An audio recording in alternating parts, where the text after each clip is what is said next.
आप अपनी गाड़ी में जेब में पैसा रखें ना रखें, पर प्रयास करा करो अपनी गाड़ी में अपने घर से चलो तो 2 रोटी या कुछ खाने का सामान अपनी गाड़ी में लेकर चलो, जिससे कोई मिले। हम उसको अगर पैसा, और हम फिर कहेंगे लक्ष्मी, गाय और बेटी, ये 50 बार विचार करना फिर देना। पैसा हर किसी के कटोरे में मत डाल देना। कोई भिखारी तुम्हारे पास से पैसा लेकर गया और उसने व्यसन में डूब गया, मदिरा पान में लगा दिया, मांसाहार में लगा दिया, जुए में लगा दिया, वेश्यावृत्ति में लगा दिया, गलत जगह पर लगा दिया, तो जो पैसा दिया है दुख उसको भोगना पड़ता है। गौ माता का दान करना तो ऐसे ब्राह्मण को मत कर देना जिसके घर में खुद की रहने की जगह नहीं है, तो वो उस गाय को दूध के चक्कर में थोड़े दिन रखे, बाद में उसको दूसरी जगह बेच दे, फिर तीसरी जगह बेच दे, फिर चौथी जगह बेच दे। बिकते बिकते वो गाय कसाई के हाथ में चली जाएगी और गाय कटेगी तो दान करने वाले को रोना पड़ता है। बेटी देने से पहले 50 बार विचार करो, किसी ऐसे लड़के के साथ में अपनी बेटी का विवाह मत कर देना जो तुम्हारी बेटी का आदर ना करे, सम्मान ना करे, उसको 2 रोटी प्रेम से खिला ना सके। गाय, बेटी और लक्ष्मी, ये 3 बड़े सावधानी से देना। अपनी गाड़ी में आप भिखारी को देने के लिए पैसे ना रखें, कोई बात नहीं। अपनी गाड़ी में कोई खाने का सामान, कोई बिस्कुट का पुड़ा, कोई सामग्री, कोई 2 रोटी, कोई 1 रोटी अपनी गाड़ी में जरूर रखो। कोई दरवाज़ा बजाएगा तो उसको मैं ये 2 रोटी निकाल कर दे दूंगा, जिससे उसके उदर की पूर्ति होगी। अन्न दान से बड़ा दुनिया में कोई दान नहीं है।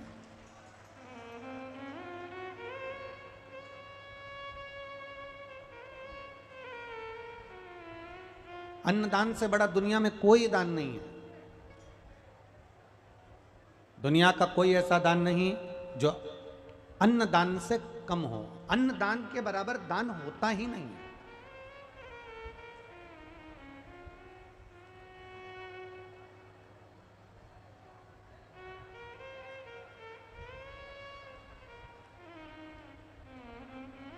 आपने अगर किसी भूखे को भोजन कराया है, किसी प्यासे को पानी पिलाया है, किसी को एक अन्न का दाना भी अगर आपने दिया है, तो उसके बराबर कोई दुनिया का दान नहीं।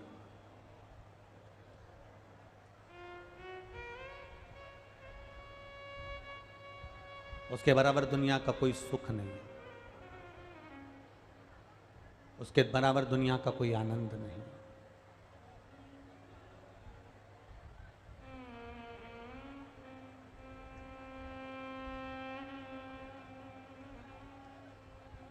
शिव कथा कह रही है। एक भिखारी को देखकर हम गाड़ी का कांच ऊंचा कर लेते हैं कि ये पीछा ना पकड़ ले, मुझे देना ना पड़ जाए। आप धन भले मत दो, पर खाने का अन्न अवश्य दो। शिव पुराण कहती है, जैसे हम भिखारी को देखकर कांच चढ़ा लेते हैं, मान लो तुम भगवान के मंदिर गए और तुमने भगवान से कुछ मांगा और भगवान ने भी अपना कांच चढ़ा लिया, तो तुम्हें कैसा लगेगा, वो विचार करो। हम ये नहीं कहते कि तुम तुम्हारा सर्वस्व लुटा दो या तुम्हारा पूरा धन तुम लुटा दो या दान कर दो, उससे मतलब नहीं। हम तो स्पष्ट आपसे कहना चाहेंगे कि सबसे पहले अपने परिवार में देखो कोई दुखी तो नहीं है, फिर अपने रिश्तेदारों में देखो कोई दुखी तो नहीं है, फिर अपने मोहल्ले में देखो कोई दुखी तो नहीं है, फिर अपनी कॉलोनी में देखो कोई दुखी तो नहीं है, फिर अपने प्रदेश में देखो कोई दुखी तो नहीं है, फिर अपने देश में देखो कोई दुखी तो नहीं है। अर्थात हम अगर पूरे संसार के लोगों का भला नहीं कर सकते, तो अपना कोई परिचित हो जिसको दवाई की जरूरत हो, जिसको भोजन की जरूरत हो, उसको आगे बढ़कर, अगर भगवान ने हमको दिया है तो उसको आगे बढ़कर हमें सहयोग प्रदान करना चाहिए।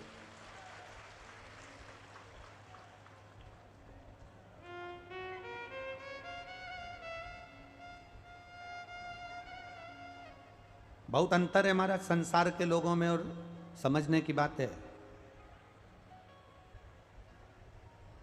हमारे यहाँ पर सरकार की जो दुकान होती है उसको कंट्रोल कहते हैं। जहाँ शक्कर मिलती है, चावल मिलता है, गेहूँ मिलता है, उसको हमारे यहाँ कंट्रोल कहते हैं। तुम्हारे यहाँ क्या कहते हैं? कंट्रोल ही कहते हैं ना। गरीब में और अमीर में एक अंतर बड़ा भारी है। गरीब शक्कर खाने के लिए, शुगर खाने के लिए, शक्कर के लिए कंट्रोल की दुकान का चक्कर लगाता है। लगाता है कि नहीं लगाता? जम के बोलो जरा, लगाता है ना। गरीब शक्कर खाने के लिए कंट्रोल की दुकान का चक्कर लगाता है और अमीर शक्कर को कंट्रोल करने के लिए डॉक्टर का चक्कर लगाता है। अंतर भारी।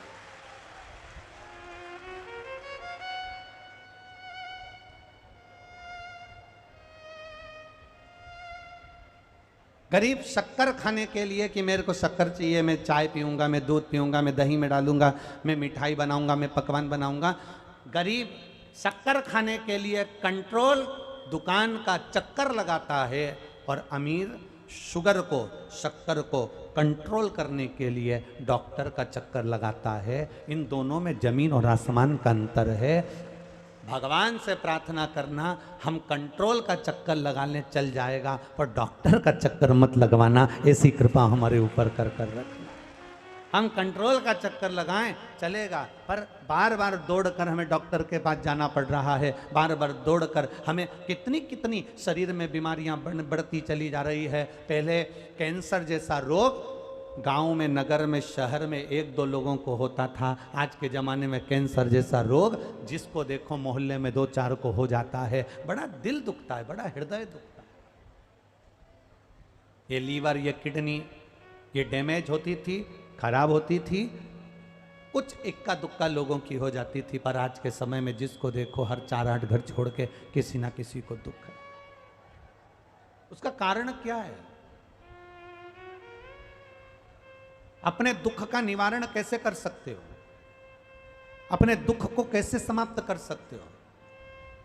हमारा केवल इतना सा निवेदन है, अपने दुख का निवारण करने का सबसे सुंदर तरीका है, अपने घर से निकलो तो अपने घर से कुछ अन्न का, बिस्कुट हो, ब्रेड हो, या रोटी हो, या चावल हो, या तुम्हारे घर में जो सामग्री हो, पत्नी से कहना आज 2 रोटी ज़्यादा बनाना। क्यों?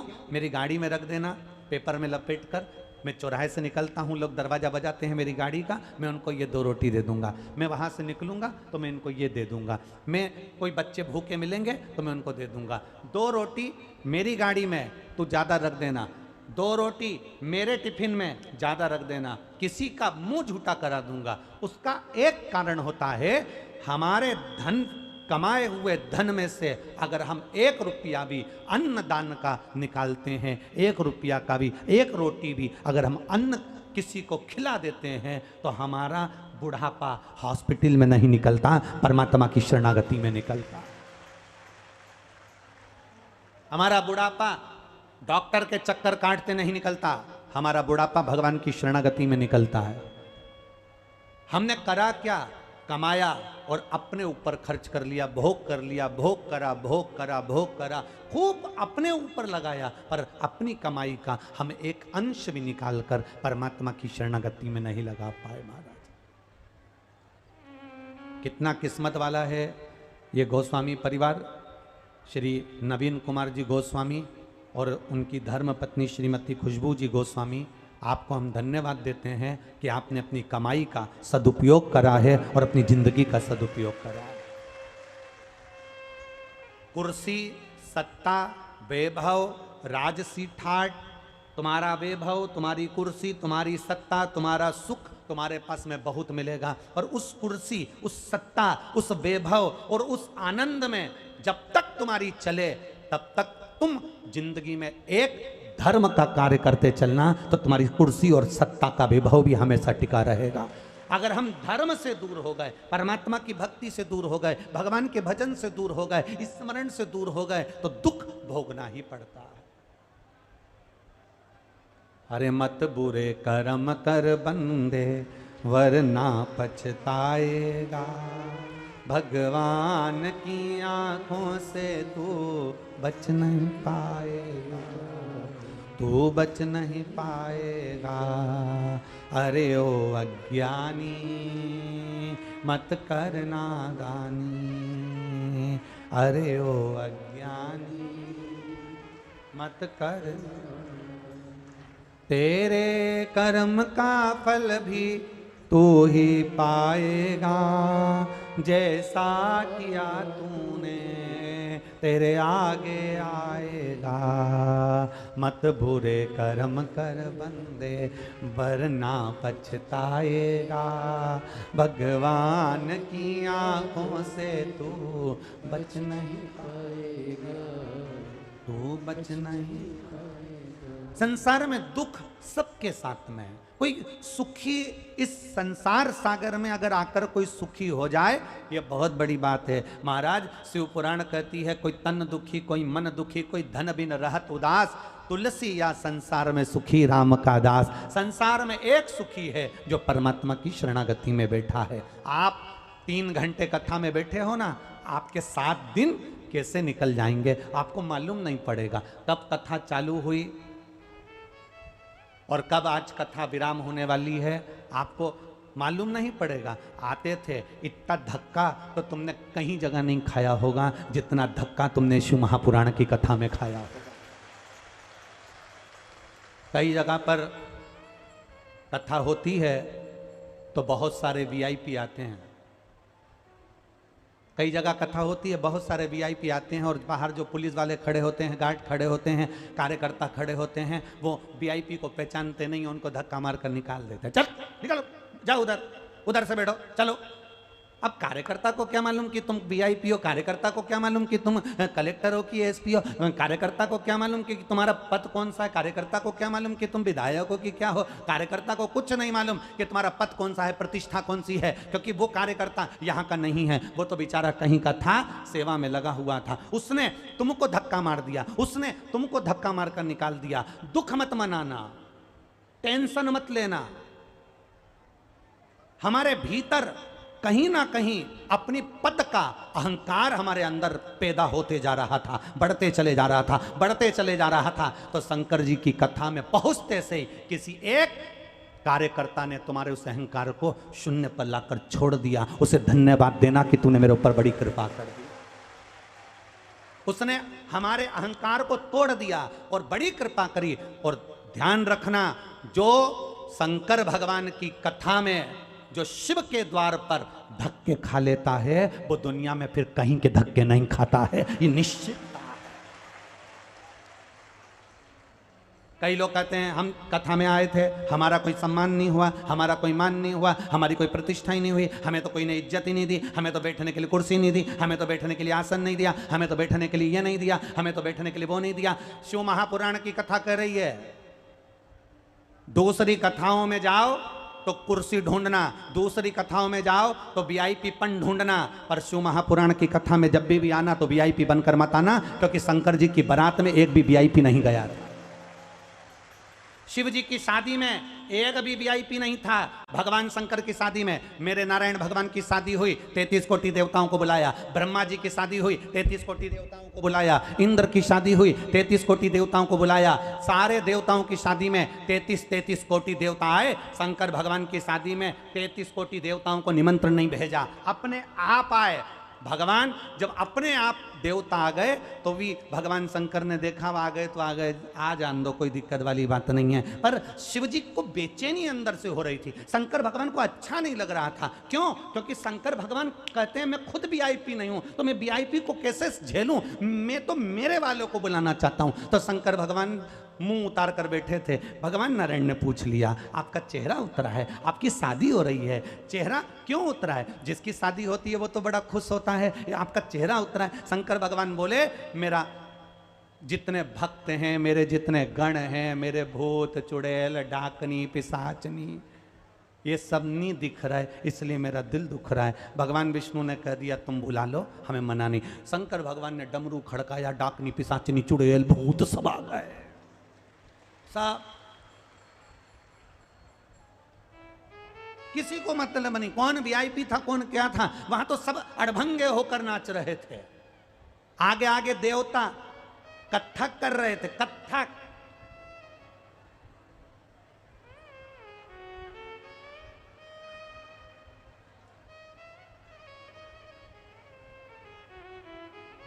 देवताओं का नृत्य कत्थक,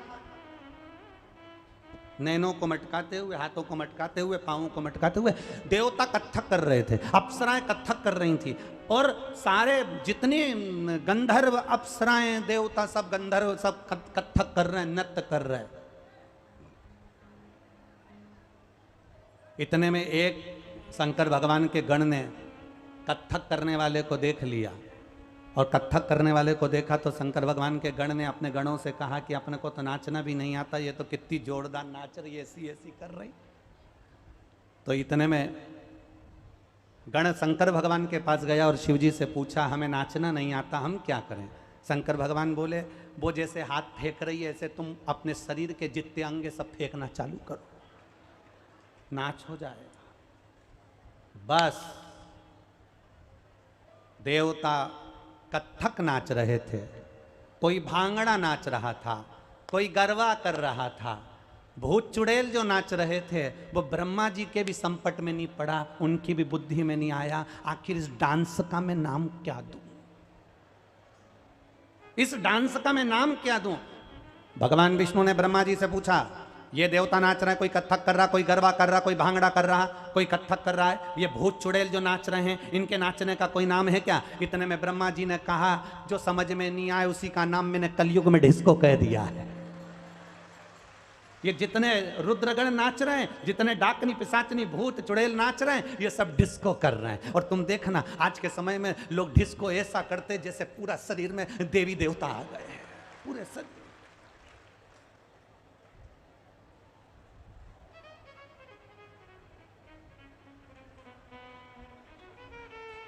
कहीं पांव हिले, कहीं हाथ हिले,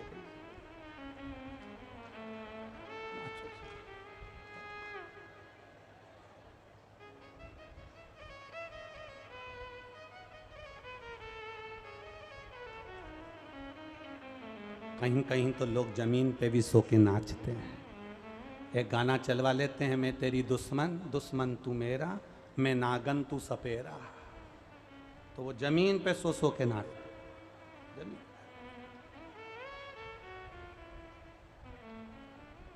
अब ईमानदारी से बोलो, ये जो नाचने का तरीका है डिस्को में, ऐसा लगता है जैसे लकवा लग गया,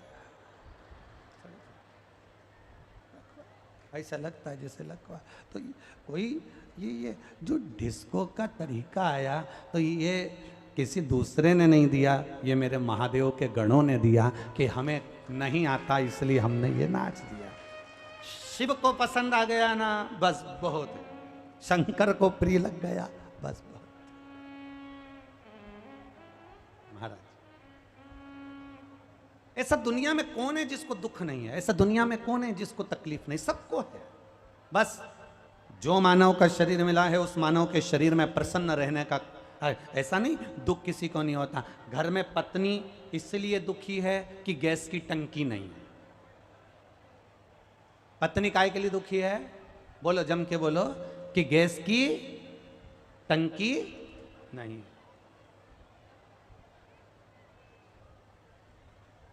पत्नी दुखी है कि गैस की टंकी नहीं है, और पति भी दुखी है कि मेरी गैस फंस गई है। अब पत्नी दुखी है कि गैस की टंकी नहीं है, और पति कह रहा है गैस बहुत बन रही है। अब दुख दोनों को है, एक को गैस की टंकी चाहिए और एक गैस गड़बड़ कर रही है। तकलीफ दोनों। कौन सुखी है? किसके जीवन में सुख है? शिव महापुराण की कथा कहती है, जीवन में केवल सुखी वही है जो भगवान की शरणागति में बैठा है, जो भगवान के चरणों में जाकर बैठा है और भगवान की भक्ति में जो डूबा हुआ है, वो दुनिया का सबसे सुखी व्यक्ति है। वो जीवन में कभी हारता नहीं है, जीवन में कभी नहीं। एक पत्र आया है, देखिए।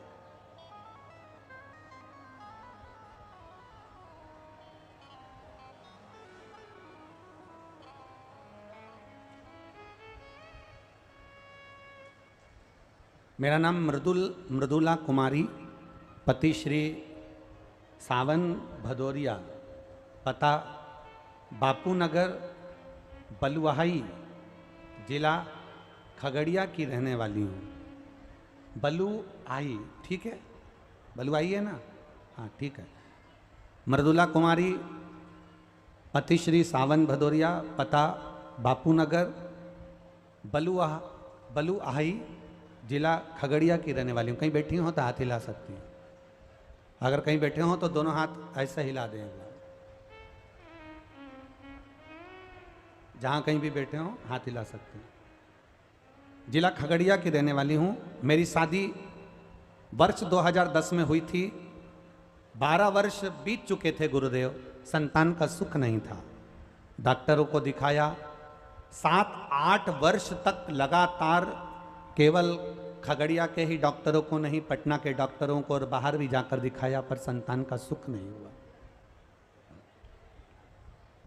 डॉक्टरों का एक ही कहना था कि तुम्हारे संतान का सुख नहीं रहेगा। गुरुजी, मैं मानसिक रूप से डिप्रेशन में आ गई और लोगों से मिलना जुलना मैंने छोड़ दिया, क्योंकि जिससे मिलते थे वो एक ही कहता था, बच्चा कब होगा, संतान कब होगी, बच्चे कब होंगे। तो डिप्रेशन में चली गई थी मैं, सबसे मिलना जुलना बंद कर दिया।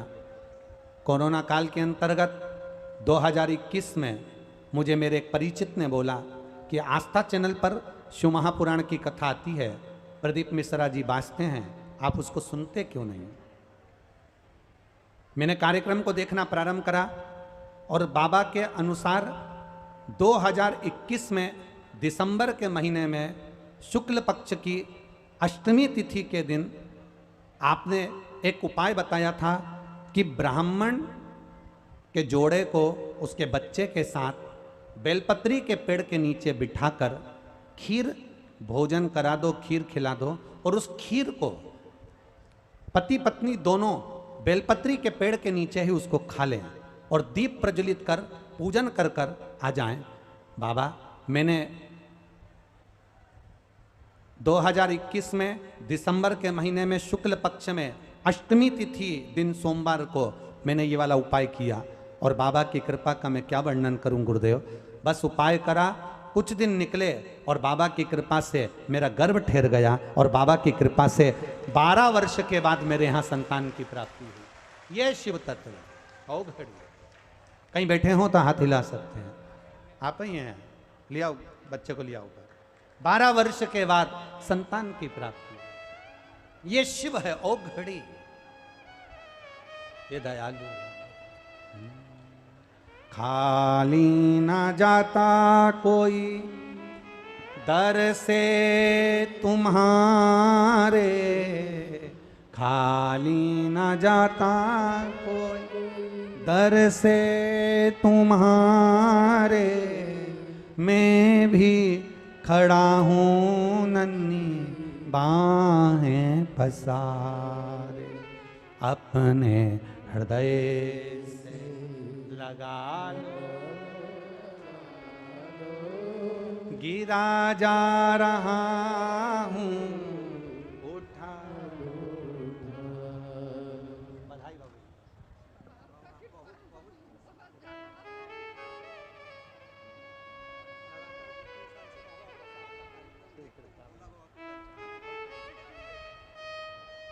शिव कृपा बनी। एक बार जोरदार ताली बजाओ। 12 वर्ष के बाद बाबा ने संतान ली। अरे देख लिया संसार हमने,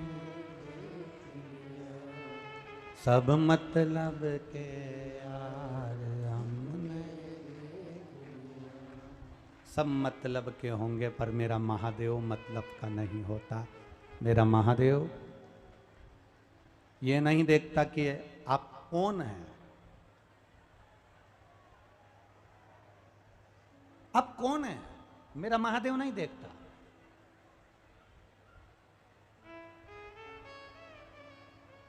आप क्षत्रिय हैं, वैश्य हैं, ब्राह्मण हैं, शूद्र हैं, आप कौन हैं, मेरा महादेव नहीं देखेगा। मेरा महादेव तो इतना जानता है कि जो मेरे को दिल से भज लेता है, जो मुझे दिल से पुकार लेता है, जो मुझे दिल से अपना मान लेता है, मेरा बाबा कहता है मैं उसको खाली नहीं छोड़ता, उसकी झोली भर कर ही छोड़ता, दिल से पुकार। लोग कहते हैं सियोर वाले महाराज उपाय बताते हैं, टोटका बता देते हैं। तुम्हारी मर्जी पड़े तुम जो बोलो, किसी और वाला महाराज टोटका बताए कि उपाय बताए, पर शिव पुराण कहती है शंकर की कथा में जो हमने पढ़ा है, शिव महापुराण में, स्कंद पुराण में, लिंग पुराण में, नर्मदा पुराण में, पद्म पुराण में, गर्ग संहिता में और गीता प्रेस गोरखपुर की एक एक कल्याण में जो शंकर के बारे में जैसा जैसा अनुष्ठान हमने पढ़ा, वैसा वैसा आपको इस शिव महापुराण के माध्यम से आप तक पहुंचा दिया। अब करना नहीं करना आपके ऊपर है। इस बेटी ने करा, तारीख का इंतजार करा और शुक्ल पक्ष की अष्टमी तिथि को आपने कहा था एक ब्राह्मण परिवार को उसके बच्चे के साथ बेलपत्री के पेड़ के नीचे भोजन कराना, खीर खिलाना। उसकी बची हुई खीर पति पत्नी दोनों बेलपत्री के पेड़ के नीचे खाकर दीप जलाकर पूजन कर कर वापिस सजाना। बाबा दे उसने उपाय भी लिख दिया कि मैंने कौन सा उपाय करा था।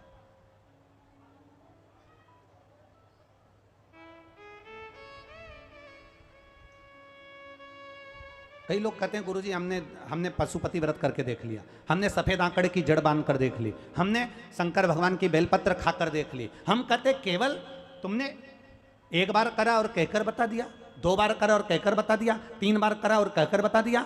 हमसे मत कहो, उसके दरवाजे पर, उसकी चौखट पर जरूर अपने विश्वास में थोड़ी कमी होगी। इसलिए देखो,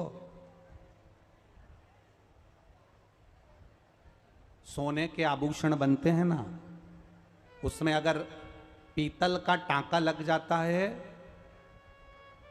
बेचने के लिए जाओगे तो सोने की कीमत कम मिलेगी कि ज़्यादा मिलेगी? बोलो बोलो, जम के बोलो। कम मिलेगी ना, क्योंकि पीतल का टांका लग गया, तांबे का टांका लग गया। अगर पीतल का टांका लगा है, तांबे का टांका लगा है, पीतल से उसको झाला गया है, तो सोने की कीमत घट जाती है। उसी तरह हमारे विश्वास में किंतु परंतु और कुछ ना कुछ हमारे भीतर संशय उत्पन्न हो जाता है, तो परमात्मा भी फल पूरा नहीं दे पाता है, परमात्मा भी थोड़ा दूर हट जाता है। पहले वो परीक्षा लेता है, सबसे पहले वो परीक्षा लेगा आपकी। 1-2 महीने तो आपके, 3 महीने तो ऐसे ही निकल जाएंगे परीक्षा लेते लेते।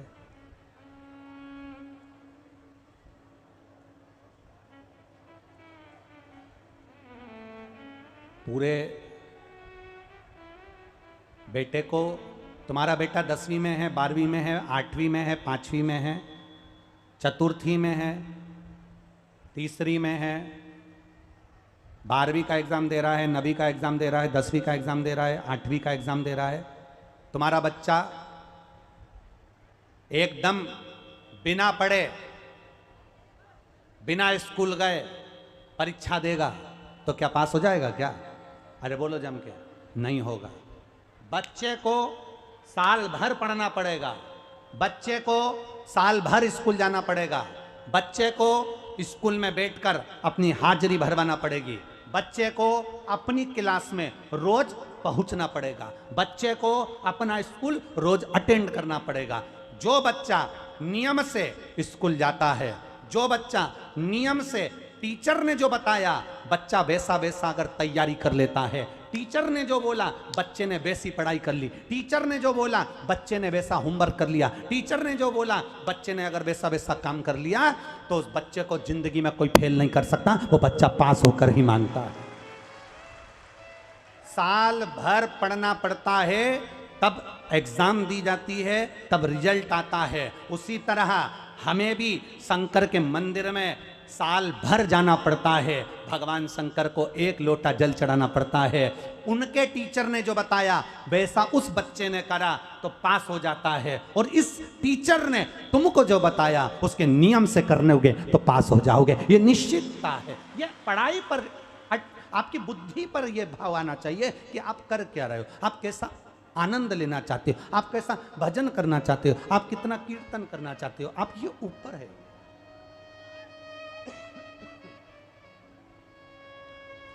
ये आपके ऊपर।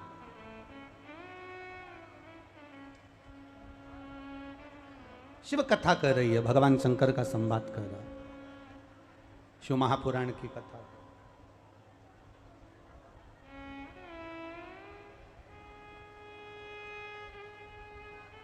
तेरे दरवाजे पर मैं आती रहूं,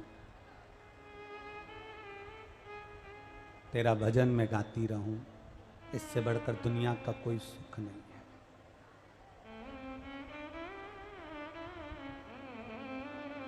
बहुत विडंबनाओं में संसार चल रहा है,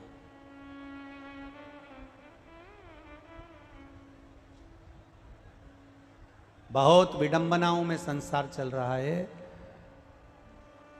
शिव महापुराण की कथा कहती है, बहुत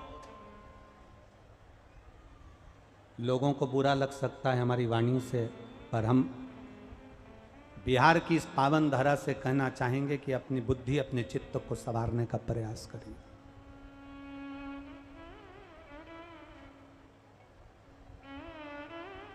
तन को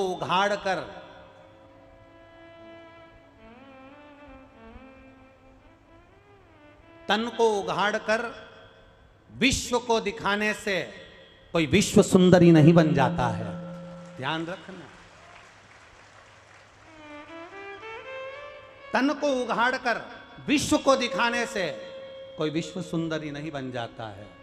विश्व सुंदरी का खिताब तो उसको दिया जाता है जो वस्त्र भी पूरे पहने और अपने सुंदरता को और अपने कुल को बचाने के लिए स्वयं अग्नि में भी कूद जाए, जैसे रानी पद्मावती थी, कूद गई अपने कुल को बचाने के लिए, अपने आप को बचाने के लिए। विश्व सुंदरी का खिताब दुनिया को कम कपड़े पहनकर दिखाने से प्राप्त नहीं होता। विश्व सुंदरी का खिताब तन पर पूरा वस्त्र हो, तन ढका हो और अपने कुल की, अपने परिवार की, अपने पति की, अपने परिवार की इज्जत बनाकर जो चले, वो विश्व सुंदरी कहलाती है। तन दिखाने से विश्व सुंदरी का खिताब नहीं होता। अपने शरीर को जो ढक कर चले, अपने शरीर को जो साध कर चले। आज कहाँ ये लोग कह रहे हैं कि साहब बच्चियों के साथ ऐसा हो गया, लोग कह रहे हैं बेटियों के साथ ऐसा हो गया, लोग कह रहे हैं कि बेटियों के साथ ऐसा हो गया। हम निवेदन करना चाहेंगे,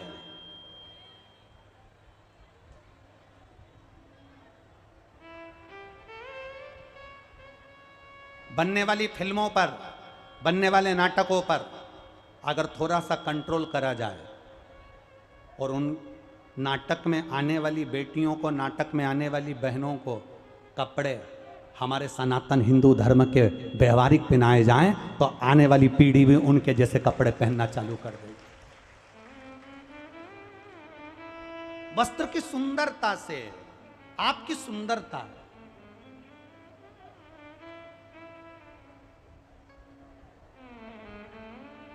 आप क्या धारण कर रहे हो, क्या पहन रहे हो, क्या पहनकर निकल रहे हो, उसमें आपकी भी एक जवाबदारी बनती है। आपकी भी एक जवाबदारी बनती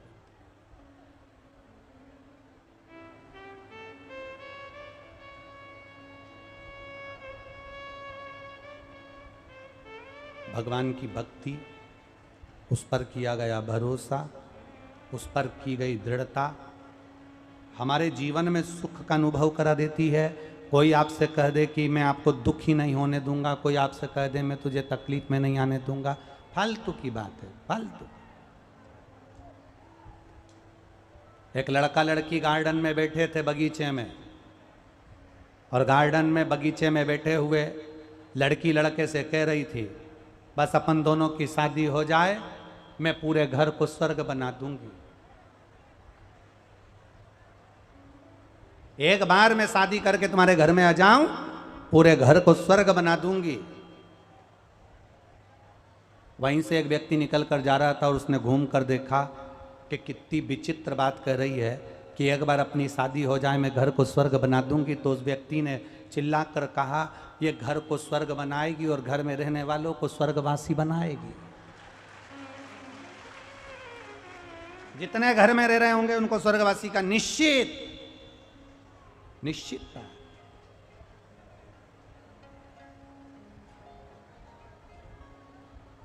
क्या ना करा, शिव तत्व कह रहा, आपको कुछ नहीं आता, आप महादेव से कह दो मुझे नहीं आता। आपको कुछ नहीं आता, आप महादेव से कह दो हमें नहीं आता। कई लोग हमसे ही कह देते हैं, गुरुजी आप कह देते हो कि साहब हमने ये नहीं पढ़ा, हमने वो नहीं पढ़ा, हम संस्कृत नहीं जाने, हम ये नहीं जाने, हम वो नहीं जाने। तो ये बात बताने की क्या, इसको छुपा के रख लिया करो ना। लोग पूछे कि समय तुम्हें आता है, कह दिया करो आ गया। तो कोई पूछे तुम्हें आता है, तो आ गया। क्यों झूठ बोले? सत्यम शिवम सुंदरम। अपनी जिंदगी को जितनी साफ होकर जियोगे, अपनी जिंदगी को जितनी निर्मलता के साथ जियोगे। एक लड़की अपने पति से कह दे मेरे को सब बनाना आता है, सब बनाना आता है, सब बनाना आता है, सब बनाना आता है, और मालूम पड़े बनाना आता है कह देती है, और मालूम पड़े शादी करके ससुराल में आ जाए और इतने में सास ने कह दिया बेटा आइसक्रीम बनाना आता है? हाँ मम्मी आता है, बना दे जरा आइसक्रीम। और वो आइसक्रीम बनाने बैठी और अपने अटैची में से पुस्तक निकाल के लाई, और पुस्तक में लिखा था 2 किलो दूध को धीमी आंच में गैस पे रखकर हिलाओ।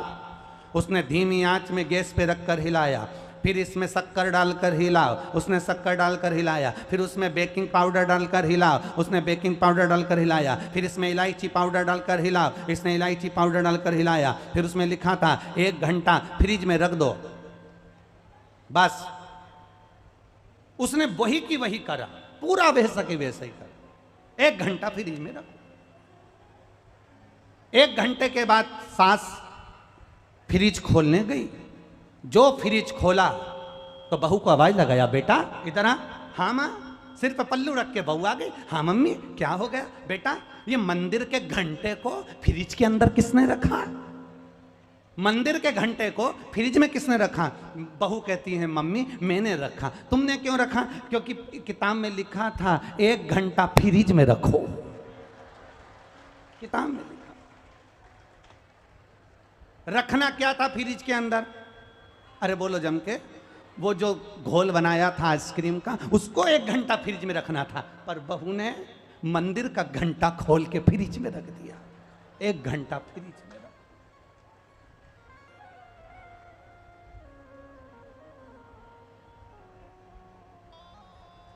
इससे तो मुंह से कह देती मम्मी मेरे को बनाना नहीं आता। सत्य बोलो। दुनिया बोलेगी मरने के बाद राम नाम, अच्छे से तो बोलो राम नाम सत्य है, बोल लेना चाहिए। मालूम अपने मरने के बाद दूसरे बोलेंगे, अपन कब बोलेंगे? इसलिए बोलते चलो, राम का नाम तो लेते चलो, स्मरण करते।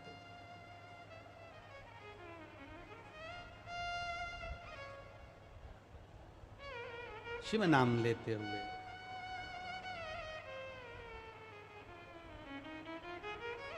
भगवत नाम लेते हुए चलते। मेरे सिर पर रख दो अपना हाथ, मस्त रहूं तेरी मस्ती में। मेरे सिर पर रख दो, मस्त रहूं तेरी अब दया करो है भोलेनाथ। मस्त रहूं तेरी मस्ती में अब दया करो है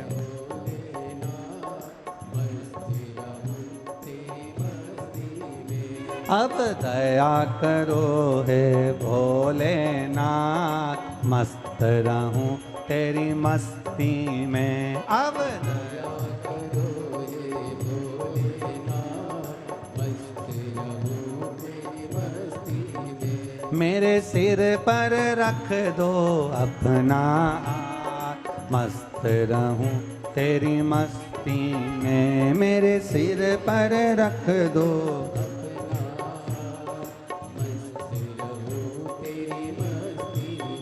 मेरे सिर पर रख दो अपना हाथ, मस्त रहूं तेरी मस्ती में। मेरे सिर पर रख दो अपना हाथ, मस्त रहूं तेरी मस्ती में। अब दया करो हे भोलेनाथ, मस्त रहूं तेरी मस्ती में। अब दया करो हे भोलेनाथ, मस्त रहूं तेरी मस्ती में।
मेरे सिर पर रख दो अपना हाथ, मस्त रहूं तेरी मस्ती में। मेरे सिर पर रख दो अपना हाथ, मस्त रहूं तेरी मस्ती में। अब दया करो हे भोलेनाथ, मस्त रहूं तेरी मस्ती में। अब दया करो हे भोलेनाथ, मस्त रहूं तेरी मस्ती में।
अब दया करो हे भोलेनाथ, मस्त रहूं तेरी मस्ती में। मेरे सिर पर रख दो अपना हाथ, मस्त रहूं तेरी मस्ती में। मेरे सिर पर रख दो अपना हाथ, मस्त रहूं तेरी मस्ती में। अब दया करो हे भोलेनाथ, मस्त रहूं तेरी मस्ती में। अब दया करो हे भोलेनाथ, मस्त रहूं तेरी मस्ती में।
पर रख दो अपना हाथ, मस्त रहूं तेरी मस्ती में। मेरे सिर पर रख दो अपना हाथ, मस्त रहूं तेरी मस्ती में। अब दया करो है भोलेनाथ, मस्त रहूं तेरी मस्ती में। अब दया करो हे भोलेनाथ, मस्त रहूं तेरी मस्ती में। मेरे सिर पर रख दो अपना हाथ, मस्त रहूं तेरी मस्ती में। मेरे सिर पर रख दो अपना हाथ, मस्त रहूं तेरी मस्ती में। अब दया करो हे भोलेनाथ, मस्त रहूं तेरी मस्ती में। अब दया करो हे भोलेनाथ, मस्त रहूं तेरी मस्ती में। मैं मस्त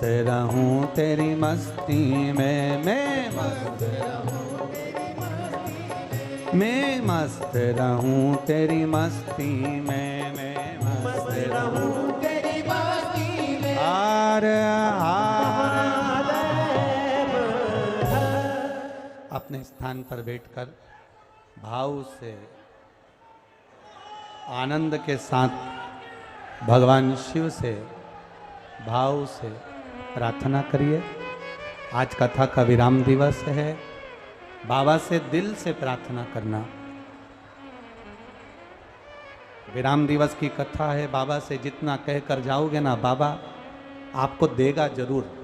और यह हमारा भरोसा कहता है, विश्वास कहता है, बाबा के चरणों का विश्वास कहता है कि यहाँ से कोई शिव महापुराण के पंडाल में बैठकर जो कथा सुनते हैं, आस्था चैनल पर कथा सुनते हैं, फेसबुक यूट्यूब पर कथा सुनते हैं, जो दिल से एक भाव के साथ कथा का स्मरण करते हैं, वो खाली नहीं जाते, उनकी झोली भरकर ही जाती है। तो जहां जगह मिले बैठकर बोलने का इसलिए कहते हैं क्योंकि कंकर शंकर की धरा पर बैठकर जहाँ शिव पुराण हो रही हो, कंकर शंकर का भाव स्मरण करते हुए आप दिल से बाबा से प्रार्थना करिए, साथ में मूल मंत्र का स्मरण करते। श्री शिवाय नमस्तु, श्री शिवाय नमस्तु, श्री शिवाय नमस्तु, श्री शिवाय नमस्तु, श्री शिवाय नमस्तु। भोला सब दुख काटो मार, ओ भोला सब दुख काटो मारा। शिव शंकर जपो तेरी माला, भोले बाबा जपो तेरी माला, भोला सब दुख काटो, ओ भोला सब दुख काटो। वेश है मंगल मंगलकारी, वेश है मंगल मंगलकारी, शमशान वासी हमारा, शमशान वासी हमारा, ओ भोला सब दुख काटो मार, ओ भोला सब दुख काटो। भगवान शिव से करी गई प्रार्थना खाली नहीं जाती।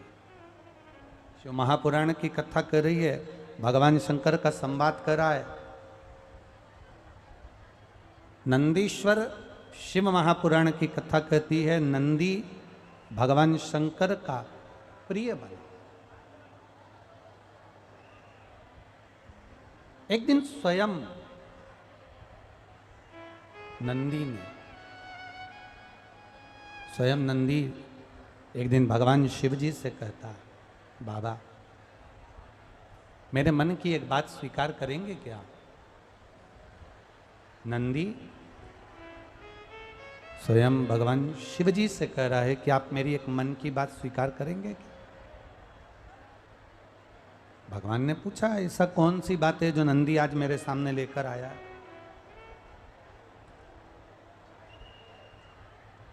आखिर ऐसी कौन सी बात है जो नंदी के हृदय में है और वो मुझे बोलना चाहता है, मुझे कहना चाहता है?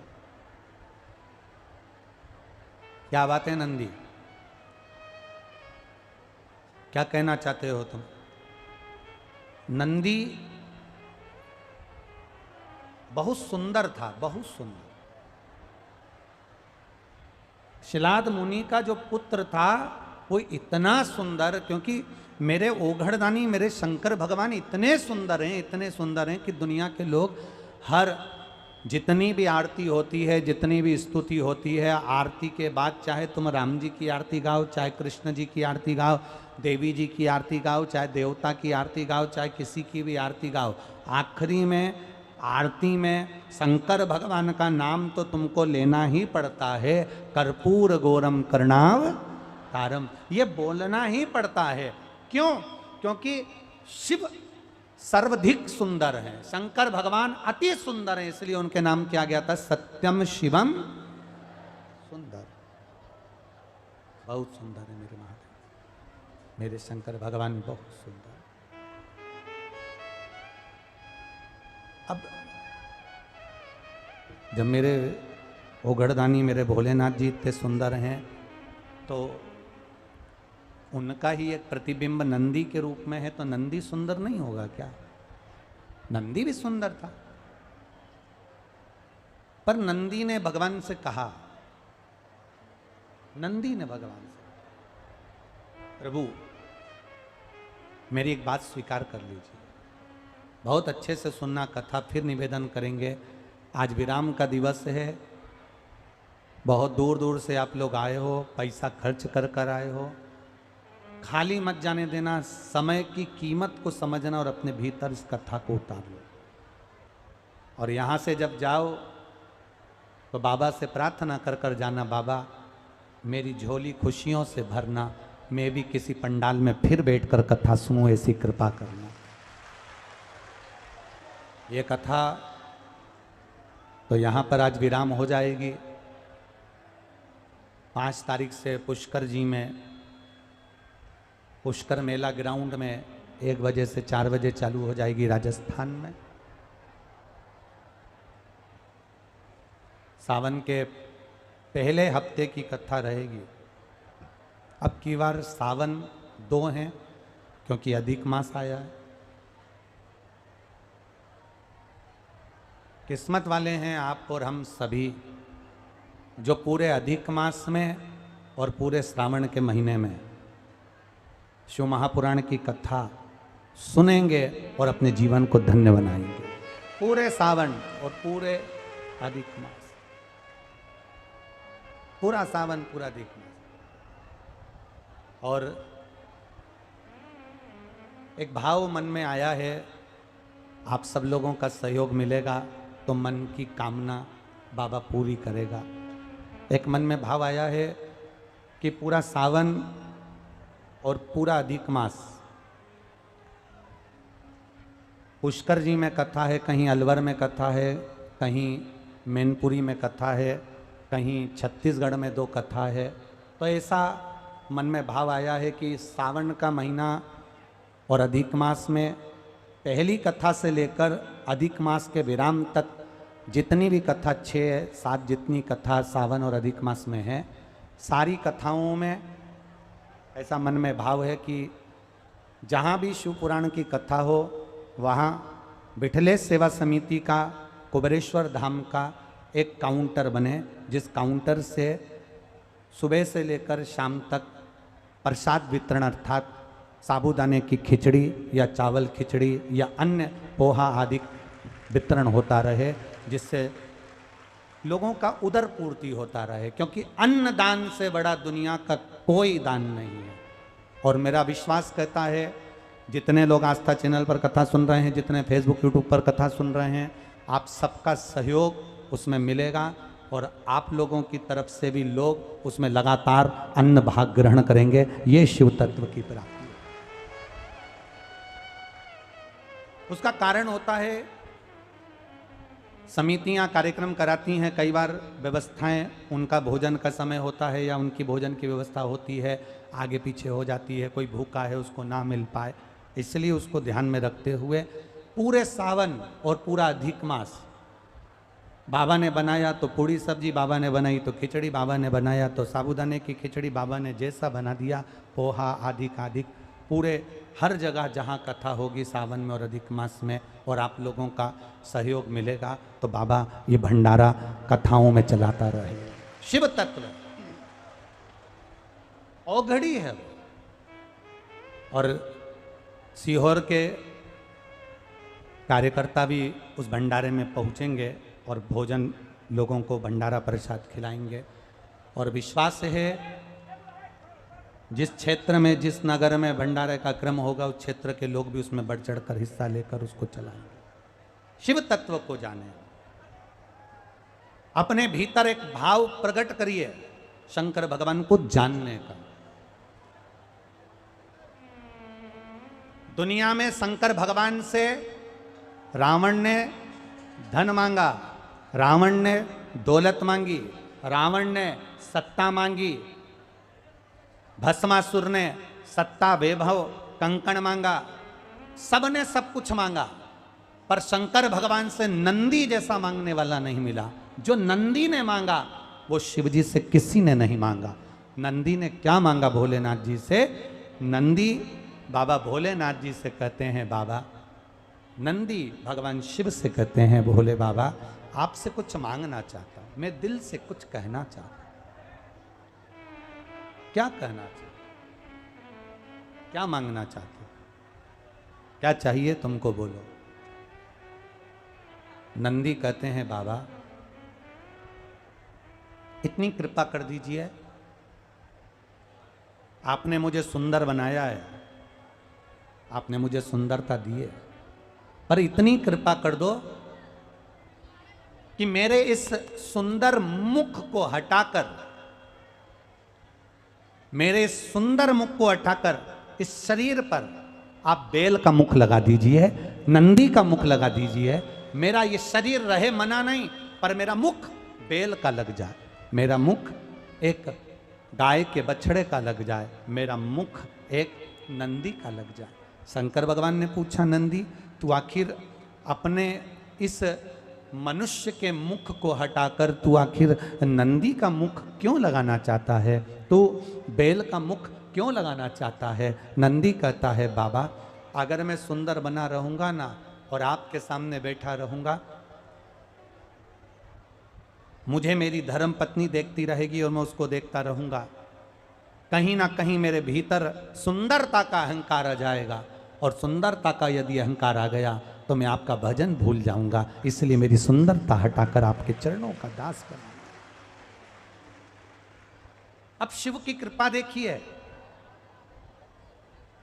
भगवान जो करता है वो साधारण नहीं करता। शंकर भगवान ने नंदी का मनुष्य का चेहरा हटाकर नंदी को बेल का मुख लगा दिया। बेल का मुख लगाकर नंदी कैलाश पर्वत पर घूम रहे थे, आज अति प्रसन्न थे, घूम रहे थे। इतनी ही देर में लंका का राजा रावण वहां से निकल कर जा रहा था।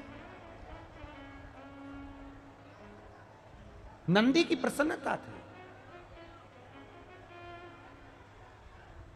और नंदी की प्रसन्नता के कारण नंदी घूम रहे थे, भ्रमण कर रहे थे। और नंदी जब घूमते घूमते जा रहे थे तो लंका का राजा रावण वहां से निकल कर जा रहा था। लंका का राजा रावण निकल रहा था। अब लंका के राजा रावण ने चलते चलते चलते चलते जब देखा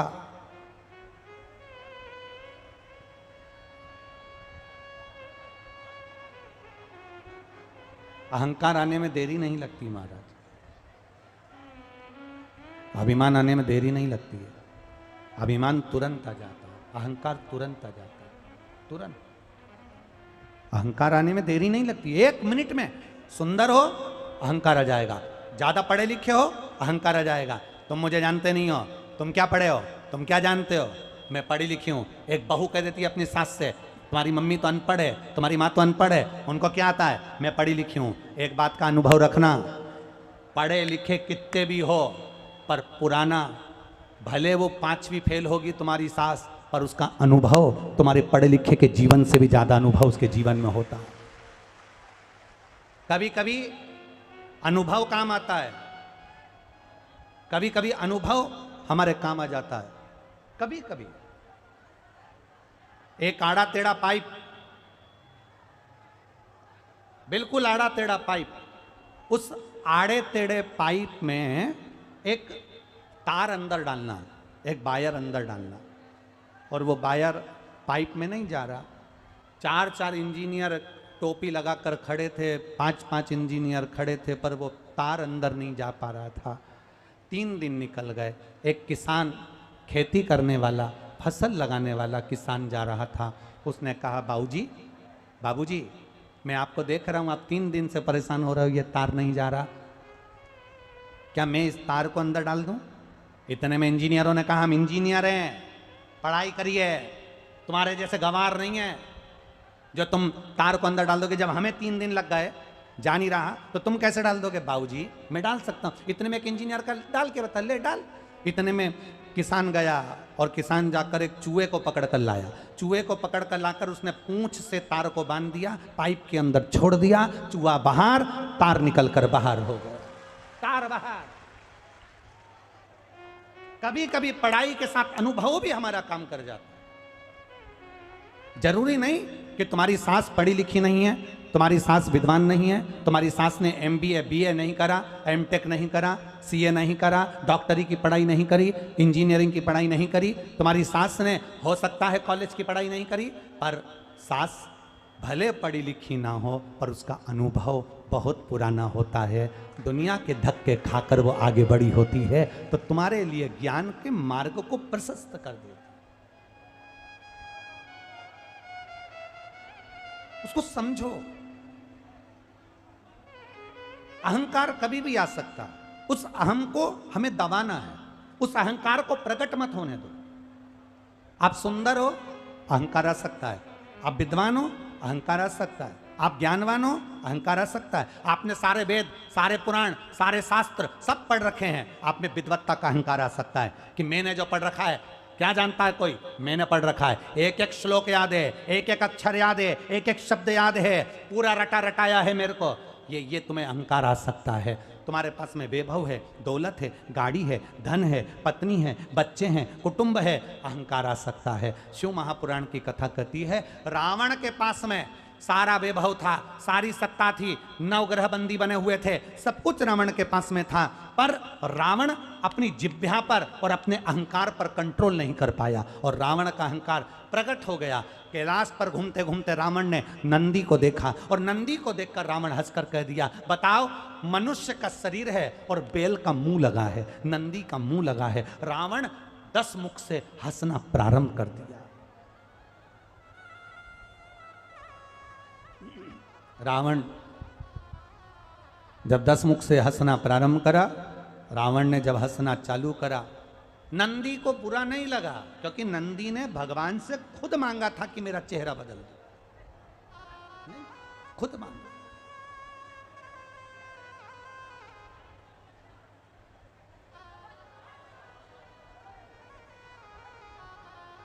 आप भगवान से मांगो, परंतु सोच समझ के मांगो।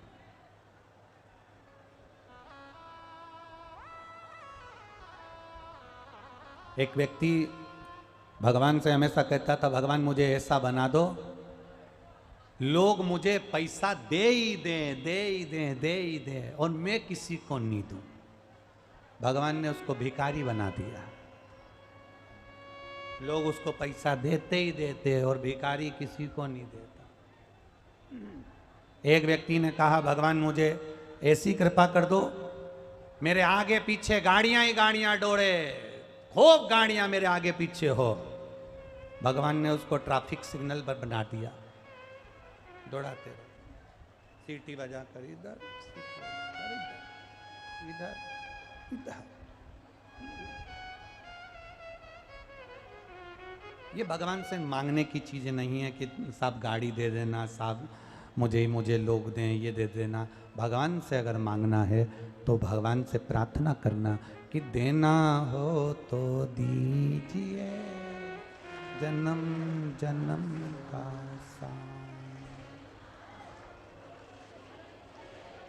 जन्म जन्म का साथ। मेरे सिर पर रख दो बाबा अपने ये दोनों, और देना हो तो दीजिए जन्म। बस अगर उसका साथ मिल गया वो आपके साथ में हो गए, उनका यदि साथ मिल गया वो आपके हो गए, आप उनके हो गए, फिर कुछ मांगने की जरूरत नहीं पड़ेगी, ना गाड़ी मांगना पड़ेगी, ना धन मांगना पड़ेगा, वो आपके साथ है, फिर कुछ नहीं चाहिए।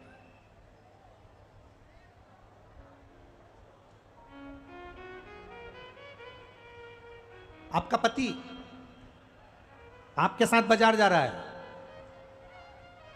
तो आप में से कितनी माताएं, अगर पति बाजार जा रहा है तुम्हारे साथ में, तो आप में से कितनी माताएं जो अपने पर्स में 10-20 हजार रुपये लेके जाती है? कोई नहीं जाएगी, सबको मालूम है ये जा रहे हैं। जब ये जा रहे हैं,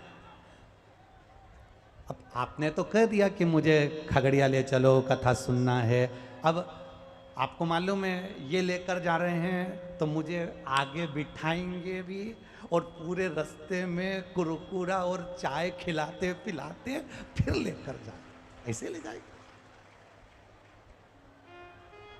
अब तुम्हें प्यास लगी गाड़ी के अंदर, तुम ड्राइवर से कहोगी क्या? अरे बोलो, जम के बोलो। किससे कहोगी? तुरंत सिर्फ पल्ले। पति ने ड्राइवर से कहा गाड़ी रोको, गाड़ी रोको, ए गाड़ी रोको, रोको गाड़ी, गाड़ी रोको। सामने देखो दुकान है क्या, जा। पति ने 500 का नोट निकाला, ले पानी की बोतल लेके आ। आज तो ड्राइवर भी सोच रहा है सेठ जी की क्या हो गया है। आज ड्राइवर भी, सेठ जी तो घर से पानी लेकर चलते थे और बाजार का पीते नहीं थे, पर पति को मालूम है ये पति को मालूम है ये कभी कभी मेरे साथ चलती है, अगर आज खर्चा नहीं करूँगा तो ये घर जाके मुझे खर्च कर देगी। इसलिए पति साथ चल रहा है, पत्नी को पर्स में पैसा ले जाने की जरूरत नहीं पड़ती। अगर मेरा महादेव साथ चल रहा है तो आपको कुछ सोचने की जरूरत नहीं पड़ती। बिठाएगा भी वो और खिलाएगा भी वो।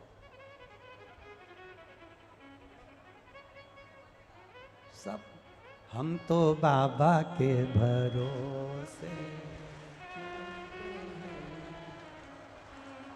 7वें दिन के पहले दिन ये भजन लिया था, है ना, और आज फिर 7वें दिन भी एक बार।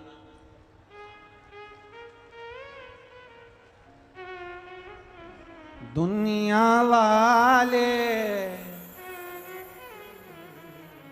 अरे दुनिया वाले जलते हैं, हम तो बाबा के भरोसे चलते हैं, हम तो बाबा के भरोसे चलते हैं, हम तो बाबा के भरोसे चलते हैं, हम तो बाबा के भरोसे चलते हैं। ये दुनिया वाले जलते हैं, ये दुनिया वाले जलते हैं, ये दुनिया वाले जलते हैं, ये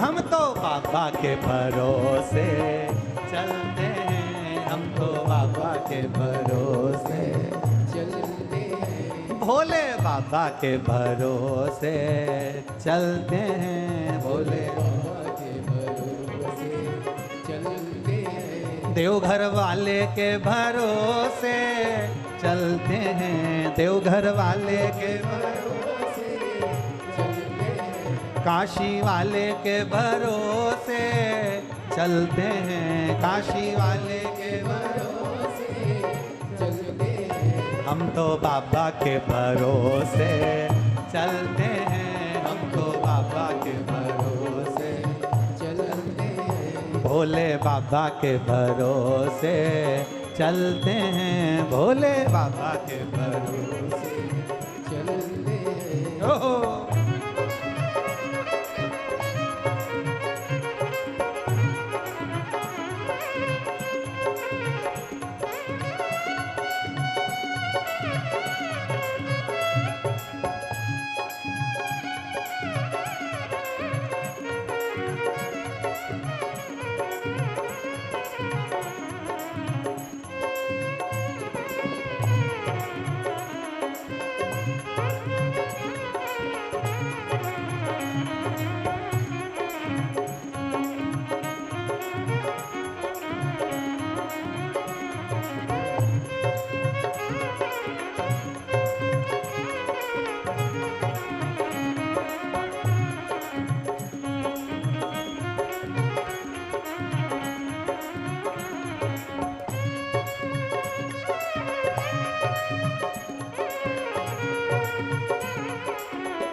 बाबा ने हमको चलना सिखाया, बाबा ने हमको चलना सिखाया, बाबा ने हमको चलना सिखाया, सब भक्तों से मिलना सिखाया, सब भक्तों से मिलना सिखाया। हम तो सीना बांध के चलते हैं, हम तो सीना बांध के चलते हैं, हम तो बाबा के भरोसे चलते हैं, हम तो बाबा के भरोसे, चलते हैं, भोले बाबा के भरोसे चलते हैं, भोले बाबा के भरोसे चलते हैं, देवघर वाले के भरोसे चलते हैं, देवघर वाले के भरोसे चलते हैं, हम तो बाबा के भरोसे चलते हैं, हम तो बाबा के भरोसे, भोले बाबा के भरोसे चलते हैं, भोले बाबा के भरोसे चलते हैं। ओहो।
बाबा हमारा साथ बहाए, बाबा हमारा साथ बहाए, बन के हमारा नाथ बहाए, बन के हमारा नाथ बहाए। हम तो इनके भरोसे पलते हैं, हम तो इनके भरोसे पलते हैं, हम तो बाबा के भरोसे चलते हैं, हम तो बाबा के भरोसे चलते हैं, देवघर वाले के भरोसे चलते हैं, देवघर वाले के भरोसे चलते हैं, कुबेर बाबा के भरोसे चलते हैं, कुबेर बाबा के भरोसे चलते हैं, हम तो बाबा के भरोसे चलते हैं, हम तो बाबा के भरोसे चलते हैं, भोले बाबा के भरोसे चलते हैं, भोले बाबा के भरोसे चलते हैं, भोले बाबा के भरोसे चलते हैं, भोले बाबा के भरोसे चलते हैं, ये दुनिया वाले जलते हैं, ये चलते हैं, ये दुनिया वाले जलते हैं, ये दुनिया चलते हैं, हम तो बाबा के भरोसे चलते हैं, हम तो बाबा के भरोसे चलते हैं, हम तो बाबा के भरोसे चलते हैं, हम तो बाबा के भरोसे चलते हैं, भोले बाबा के भरोसे चलते हैं, भोले बाबा के भरोसे चलते हैं, कुबेर बाबा के भरोसे चलते हैं, कुबेर बाबा के भरोसे चलते हार हार। अपने स्थान पर बैठकर भगवान शिव से अपने मन की बात बड़े भाव के साथ जहां जगह मिले वहां बैठो। कार्यकर्ताओं से भी निवेदन है, बार बार मौका नहीं मिलेगा, बैठ कर बाबा से प्रार्थना कर लो, दिल से कह लो बाबा से, भाव से कह लो। जहां जगह मिले वहां बैठ जाओ, बड़े भाव से आनंद से देव अधिदेव महादेव से अपने हृदय की बात, अपने मन की बात कही। बोल बम का नारा है, बोल बम का नारा है। श्री शिवाय नमस्तु, श्री शिवाय नमस्तु, श्री शिवाय नमस्तु, श्री शिवाय नमस्तु, श्री शिवाय नमस्तु। भोला सब दुख काटो मां, ओ भोला सब दुख काटो मारा। शिव शंकर जपूं तेरी माला, भोले बाबा जपूं तेरी माला, भोला सब दुख काटो मारा, ओ भोला सब दुख काटो मारा। वेश है मंगल मंगलकारी, वेश है मंगल शमशान वासिया, शमशान वासिया, ओ भोला सब दुख काटो, ओ भोला सब दुख काटो।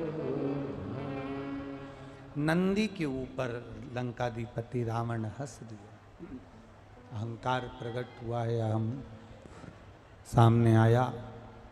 अहंकार प्रकट हुआ इसलिए नंदी को देखकर लंका अधिपति रावण हंसा। हम दूसरे को देखकर जब हंसते हैं जब हमारे भीतर थोड़ा अहम आ जाता। कभी जिंदगी में एक बात अपने उतार कर रखिएगा कि विकलांग को, मंदबुद्धि को, किसी के शरीर में कष्ट है, कोई विकलांग है, कोई मंदबुद्धि है, किसी के शरीर में कोई दुख है, तकलीफ है, कष्ट है, उसको देखकर कभी नहीं हंसना। बहुत शरीर से अगर हेल्थी है, देते निकाल, शरीर से बहुत कोई हेल्थी है, कोई दुबला है, कोई रोगी है, उसको देखकर कभी ना हंसा जा, कभी ना हंसे। ध्यान रखो अपने जीवन में कि बाबा देवाधिदेव महादेव से ये प्रार्थना करो कि हमारे भीतर कभी कोई ऐसा अहंकार पैदा मत करना कि हम किसी पर हंसे।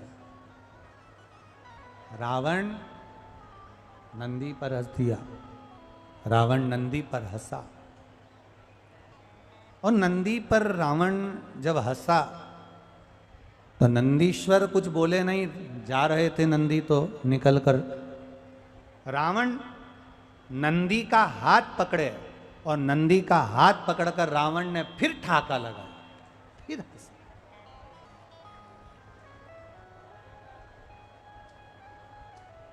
रावण फिर हंसे। अब नंदी का हाथ पकड़ा हुआ है, रावण नंदी का हाथ पकड़ा और ठाका लगाकर हंस रहा है। तब नंदी को थोड़ा सा क्रोध आया। नंदी को, बेटा 10 मिनट, जब फिर नंदी को क्रोध आया। अब नंदी को जब क्रोध आया तो नंदी ने तुरंत लंकाधिपति रावण को देखा और रावण को देखकर कहा, लंकेश, ब्राह्मण होकर, विद्वान होकर, ज्ञानवान होकर, धनपति होकर, सत्तापति वैभवपति होकर तुम मेरे ऊपर हंस रहा है।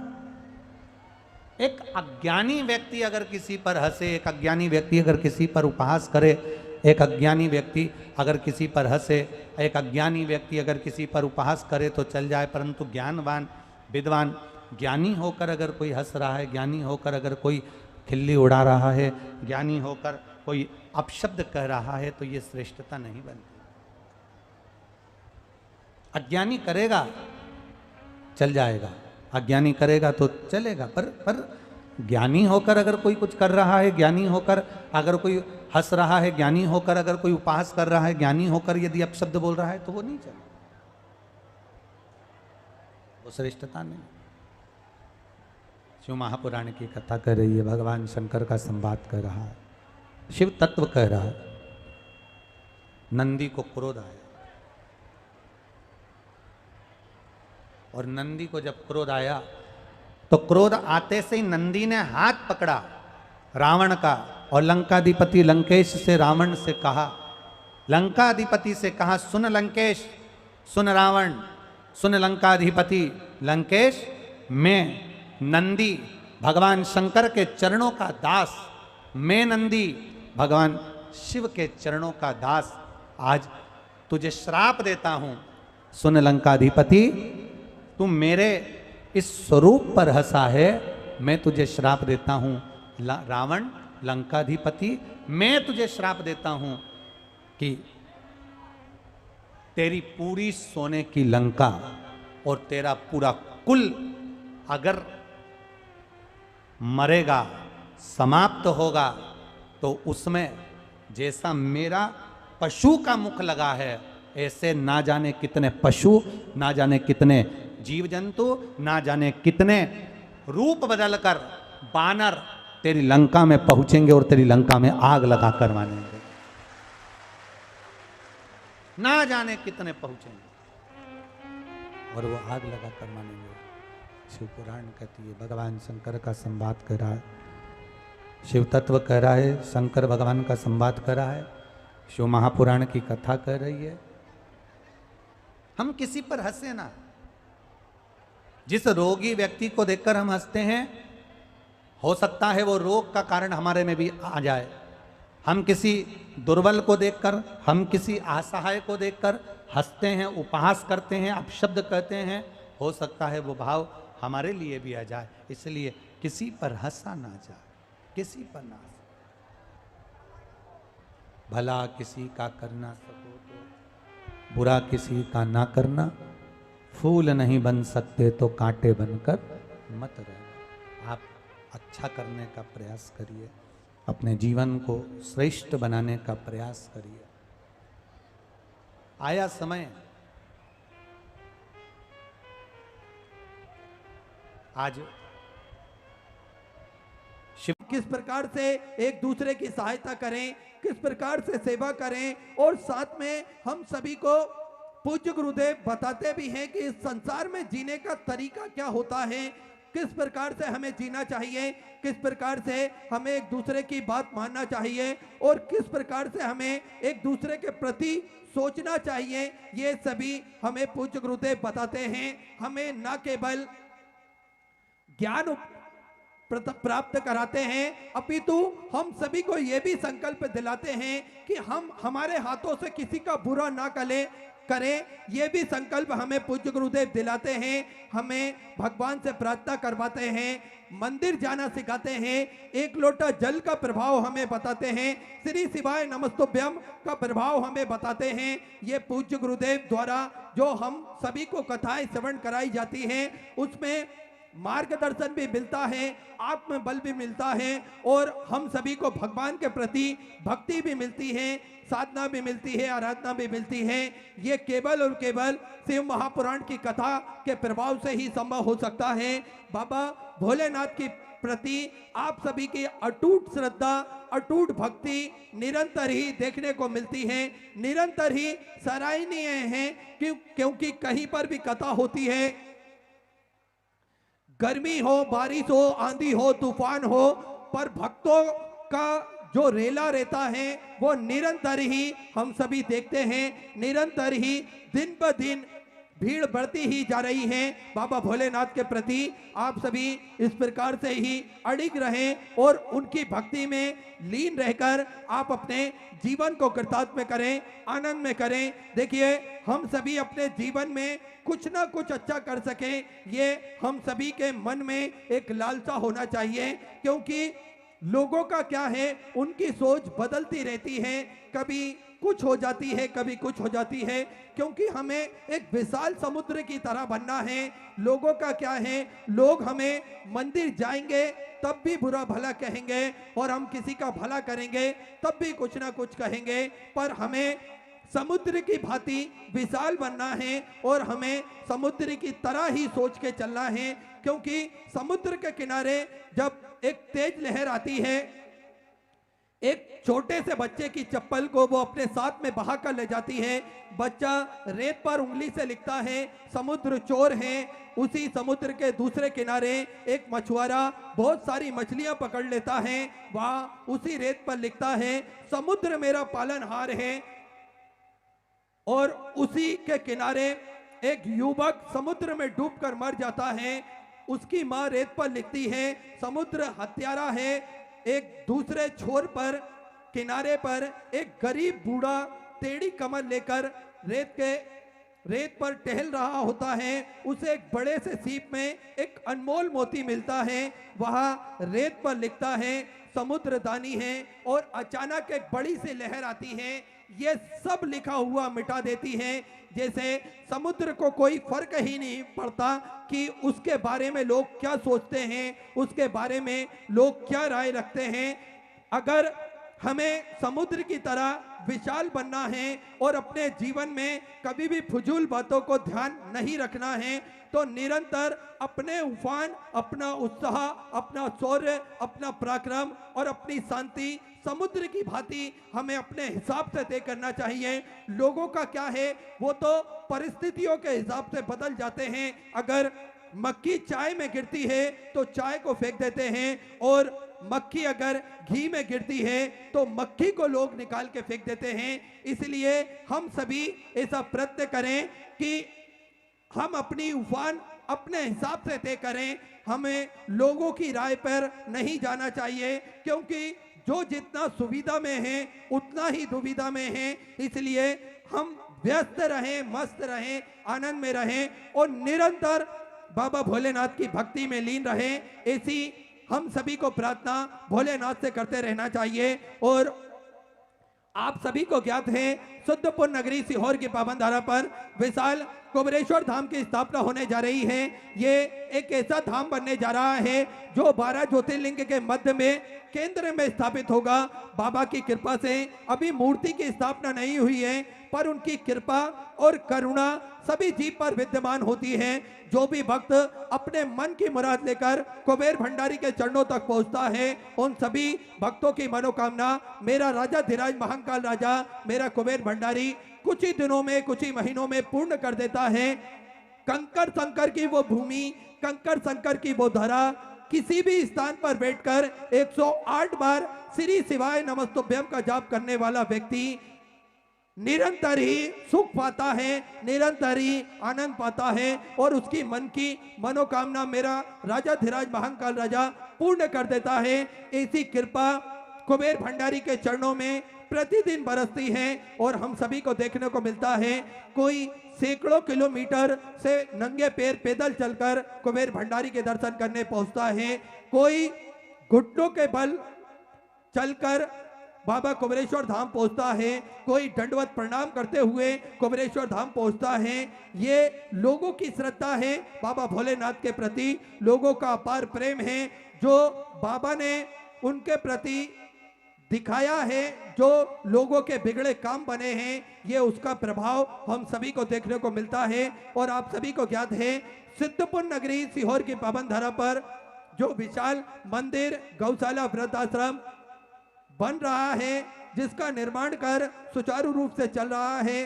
गौ माता की सेवा प्रतिदिन सुचारू रूप से चलती है, लेकिन गोवंश बढ़ता है तो उनके रुकने की व्यवस्था और ज्यादा अच्छे तरीके से की जा सके, इसलिए 5000 10,000 गाय की एक बड़ी भव्य गौशाला का निर्माण और किया जा रहा है, जिसमें गौ माता आराम से विचरण कर सके, उसका निर्माण कार्य चालू हो चुका है। साथ में धर्मशाला भव्य रूप से 251 कमरों की बनाई जा रही है, जिसमें 12 से 13 हॉल बनाए जा रहे हैं। एक हॉल में करीब 300 से 400 भक्त रुक सकते हैं बड़े आराम से, इतने बड़े हॉलों का निर्माण भी किया जा रहा है।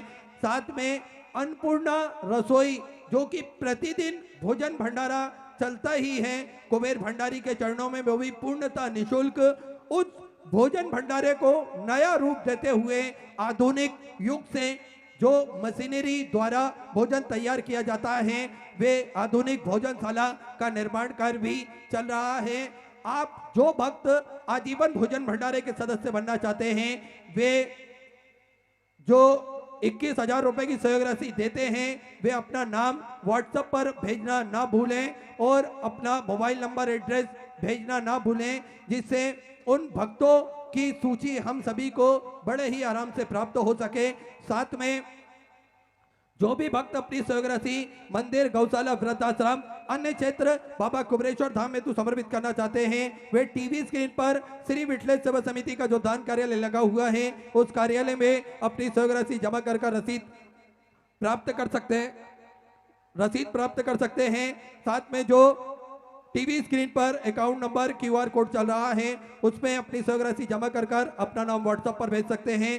साथ में आप सभी को ज्ञात है कि रुद्राक्ष पूर्णतः निशुल्क कुबेर भंडारी के चरणों से बांटे जाते हैं, वे पूर्णतः निशुल्क रहते हैं। अगर आपको कोई भी ऑनलाइन कुबेरेश्वर धाम से रुद्राक्ष के लिए शुल्क मांगता है, तो आप उसकी रिपोर्ट डायरेक्ट पास के पुलिस स्टेशन में कर सकते हैं।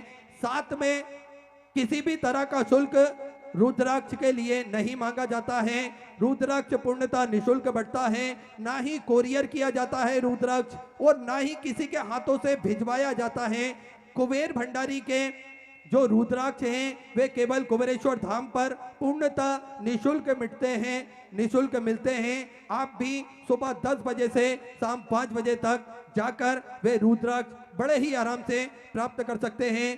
साथ में जिन दानदाताओं ने, जिन बाबा साहब ने मंदिर गौशाला वृद्धाश्रम अन्य क्षेत्र बाबा कुबेरेश्वर धाम में तो अपनी सहयोग राशि प्रदान करी, उन सभी पवनसरी पुण्यसरी दानदाताओं के नाम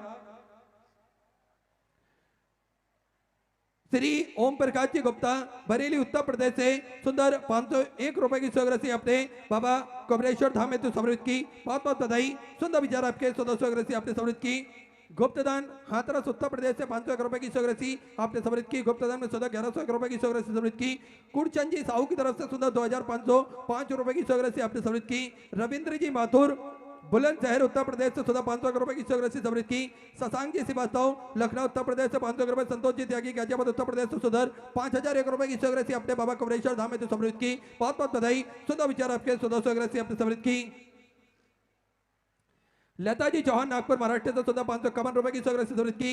प्रेमलता जी गुप्ता कानपुर उत्तर प्रदेश से सुधा 1101 रुपए। नरेश चंद जी गुप्ता की तरफ से 1101 रुपए। जगदीश जी तिवारी की तरफ से 1001 रुपए। राधा जी मिश्रा मुंबई से सुधा 500 रुपए। कंचन जी श्रीवास्तव की तरफ से लखनऊ उत्तर प्रदेश से सुधा 500 रुपए की 100 ग्राम की। महेश जी गुप्ता की तरफ से छत्तीसगढ़ से सुधा 500 रुपए की 100 ग्राम की। विजय प्रताप सिंह जी फिरोजाबाद से सुधा 500 रुपए। जिया लाल गुरु की तरफ से हरियाणा से सुधा 500 रुपए की 100 ग्राम की। पूर्णिमा वशिष्ठ की तरफ से मेरठ उत्तर प्रदेश से सुधा 551 रुपए की 100 ग्राम आपने समृद्ध की। आशुतोष जी पटक वाराणसी उत्तर प्रदेश से 500 रुपए। शिवकांत जी पांडे की तरफ से सूरत गुजरात से सुधा 500 रुपए। गुप्ता में सुधा 2101 रुपए की 100 ग्राम आपने समृद्ध की। रणवीर सिंह जी शेखावत राजस्थान से सुधा 500 रुपए। कृष्णानंद जी सेना की तरफ से बिहार से सुधा 500 रुपए। विनोद जी गहड़ी की तरफ से दिल्ली से सुधा 500 रुपए। राजेश जी राय की तरफ से कश्मीर से आपने सुधा 500 रुपए की 100 ग्राम समृद्ध की।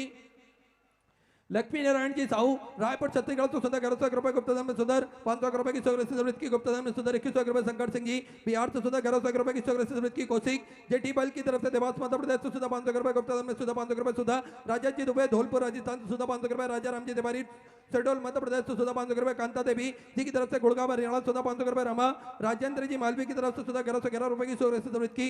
गोदावरी जी गोयल दिल्ली से सुंदर 21,000 रुपए की 100 ग्राम देकर आजीवन भोजन भंडार की संस्था ग्रहण करी। सुनहरे अक्षरों में अपना नामांकित कराया। बहुत बहुत बधाई। सुंदर विचार आपके 100 ग्राम आपने समृद्ध की। पंकज नंद किशोर जी सोनी महाराष्ट्र से सुंदर 500 रुपए की 100 ग्राम आपने समृद्ध की।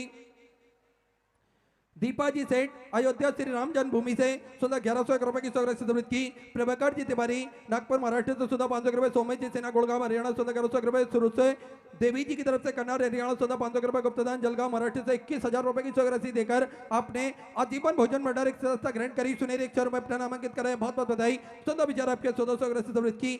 गीता देवी हरदोई उत्तर प्रदेश से 500 रुपए। शुभांगी जी फराटे की तरफ से पुणे महाराष्ट्र से सुधा 500 रुपए। गुप्ता में सुधा 500 रुपए। बालू सिंह जी चौहान खिलचीपुर से सुंदर आपने 1051 रुपए की 100 ग्राम समृद्ध की। कैलाश देवी जी की तरफ से 500 रुपए। जय बाबू जी रस्तोगी नोएडा उत्तर प्रदेश से 1100 रुपए। गुप्ता में सुधा 500 रुपए। गुप्ता 1001 रुपए। शिवचरण जी तिवारी की तरफ से बाराबंकी उत्तर प्रदेश से 1100 रुपए। महेंद्र दीनदयाल जी गुप्ता बड़वानी मध्य प्रदेश से 500 रुपए। आशा जी कनाडा से आपने सुंदर 1100 रुपए की 100 ग्राम समृद्ध की। बहुत बहुत बधाई। शुद्ध विचार आपके 100 ग्राम आपने समृद्ध की। पुनीत जी मल्होत्रा कन्नौज उत्तर प्रदेश से सुधा 500 रुपए। कन्हैया लाल जी देवांगन रामपुर छत्तीसगढ़ से सुधा 500 रुपए। पूर्णिमा रवि जी भिलाई छत्तीसगढ़ से सुधा 500 रुपए की 100 ग्राम समृद्ध की। कमल किशोर जी दुबई बिलासपुर छत्तीसगढ़ से सुंदर 21,000 रुपए की 100 ग्राम देकर आजीवन भोजन भंडार एक संस्था ग्रहण करी। सुनहरे अक्षरों में अपना नामांकित कराया। बहुत बहुत बधाई। शुद्ध विचार आपके 100 ग्राम समृद्ध की। गुप्तदान में सुधा 500 रुपए। रीनू जी पाठक की तरफ से उत्तर प्रदेश से सुधा 500 रुपए। भूलन देवी जी मिश्रा की तरफ से छत्तीसगढ़ से सुधा 500 रुपए। हेमलता जी मेहर कोटा राजस्थान से सुधा 500 रुपए। पुष्कर जी शर्मा भीलवाड़ा राजस्थान से सुंदर 11,000 रुपए की 100 ग्राम अपने बाबा कमरेश्वर धाम में जो समृद्ध की। बहुत बहुत बधाई। सुधा विचार आपके 100 ग्राम समृद्ध की।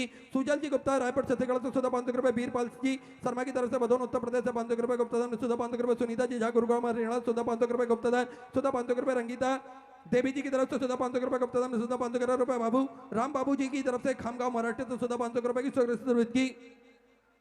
अर्चना कपूर जी मुरादाबाद उत्तर प्रदेश से 1100 रुपए। अनुज सिंह जी की तरफ से अलीगढ़ उत्तर प्रदेश से सुधा 500 रुपए। मंजू जी यादव कानपुर उत्तर प्रदेश से 1011 रुपए की 100 ग्राम समृद्ध की। गंगा प्रसाद जी यादव की तरफ से इंदौर मध्य प्रदेश से 3001 रुपए। प्रिया जी राणा कन्नौज उत्तर प्रदेश से 500 रुपए। मीरा जी यादव धौलपुर राजस्थान से सुधा 500 रुपए। सिर्फ शंकर जी काबले की तरफ से महाराष्ट्र से सुधा 1100 रुपए। नरेंद्र जी शर्मा दिल्ली से सुधा 500 रुपए। सागर जी बारी की तरफ से जलगांव महाराष्ट्र से 1100 रुपए। गुप्ता में सुधा 2100 रुपए की 100 ग्राम समृद्ध की। गुप्ता 1100 रुपए। गिरधारी जी वर्मा कानपुर उत्तर प्रदेश से 500 रुपए। गीता जी दिल्ली से सुधा 500 रुपए। मधु जी चौहान गुड़गांव हरियाणा सुधा 500 रुपए की 100 ग्राम आपने समृद्ध की। स्नेहल जी राठी की तरफ से पुणे महाराष्ट्र से सुधा 500 रुपए। गुप्ता में सुधा 500 रुपए। कमलेश जी राजस्थान से सुधा 1300 रुपए। देवेंद्र प्रकाश जी ढल की तरफ से आगरा उत्तर प्रदेश से सुधा 500 रुपए की 100 ग्राम समृद्ध की। बरसा जी अग्रवाल बलिया उत्तर प्रदेश से 1100 रुपए। दीनानाथ जी कन्नौजिया की तरफ से भदोई से सुधा 521 रुपए। मंजू रानी की तरफ से सुधा 500 रुपए। विशाल जी पासी जबलपुर मध्य प्रदेश से 751 रुपए। गुप्ता में सुधा 551 रुपए की 100 ग्राम समृद्ध की। भानु